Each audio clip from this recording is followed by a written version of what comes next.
Hello guys, welcome to another video. Today I will show with you how you can secure your GitHub account with 2FA Authenticator app.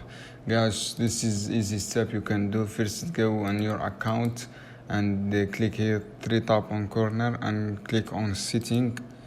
When you click on setting, go your password and authentication. After that, guys, go your enable two-factor authentication here, as you can see here. Then click your password, and after click your password, you can scan this code, guys. Boom, as you can see, a code issued in your browser. Can you see here?